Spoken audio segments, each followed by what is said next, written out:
Have you ever inherited a piece of jewelry from a family member and your mother said, hold on to that, it's worth a lot of money? But how do you know? Well, I'm at Biltmore Loan and Jewelry, and guess what? This is Sarah, and she is trying to find out the same thing. So Sarah, what do you have? I inherited a ruby ring and a pair of sapphire earrings from my grandmother. Oh, they're beautiful. All right, so what are you thinking? They must have value, right? Yeah, I believe so. Online, there seems to be a difference between heated sapphires and unheated sapphires, and same with rubies, and I just don't know. Really? Okay, so you've been doing a lot of research. I have. Okay, so are you ready to find out? I would love to. If there really is some good value here? Yes. All right. Well, Erin is going to take you back to see David Goldstein, and you're going to find out. Good luck. Thank you. Hello, and thank you for coming in today. You know, I'm always fascinated when people bring me colored stones, because colored stones are so different than diamonds, that the difference is that the treatments in them are far more important to the values of them. And when I look at this jewelry, it's interesting. You mentioned that this came from your grandmother, and I can see that probably from the beginning here, it probably went more like that, which would have been 1920s, right, 1950s, and 1960s or 70s. And this might have even been handed down to your grandmother because this is from the 20s.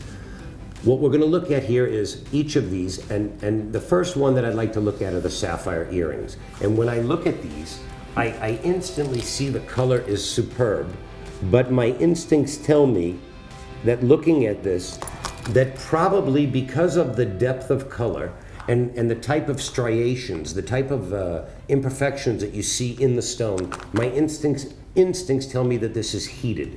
And meaning it was a lighter color when it came from the ground, and then what we actually do is they heat them in a very high temperature oven over a long period of time, and it is it'll never change again. It won't change once you've done the heat. So it's a permanent process. But the difference is that a non-heated natural stone is much more rare and much more unusual, and that will make a significant difference. So those are some that I think really warrant to have certificates done. Let's check and see if they're heated or not. When I look at the ruby ring, needless to say, the color is, wow. I mean, it is truly pigeon blood color, which is a term you often hear when people are looking for that really blood red, because many rubies will have a little pink or a little violet, a secondary overtone to it. This has a very, very strong red color, like pigeon blood. And again, I'm looking at this and my instincts, because the color is so fabulous, my instincts tell me that more likely than not that that's probably also heated. When I go to your 1920s ring, it's very interesting. The color is very indicative of not heated. And if you'll notice when I take that and I put it next to that, you'll notice that this is lighter color than these. That's how most of natural stones come out of the ground. And then they heat them in an oven to get them that deeper, richer color. Today, people are really seeking the unheated stones. And when I look at this stone, I clearly feel very strongly that this is probably no heat. And I also believe that probably the origin of this is from Burma. And Burma is the best location for sapphires other than Kashmir for sapphires.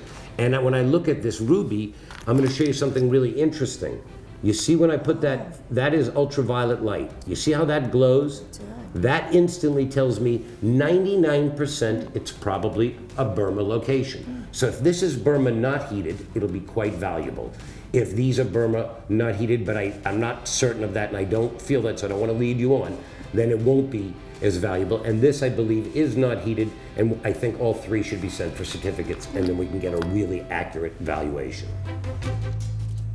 Okay, well, guess what? The certificates are in, and David Goldstein, he's going to join us live here in the studio. He's going to tell us what those values are. So what are they worth? You're going to have to wait to find out. But if you want to find out how much your stuff might be worth, you can email them at info@biltmoreloan.com. You can also give them a call. They do free evaluations. The Scottsdale location is 480-991-LOAN, or the Chandler location, 480-705-LOAN. You can also visit their website to learn much more, biltmoreloan.com.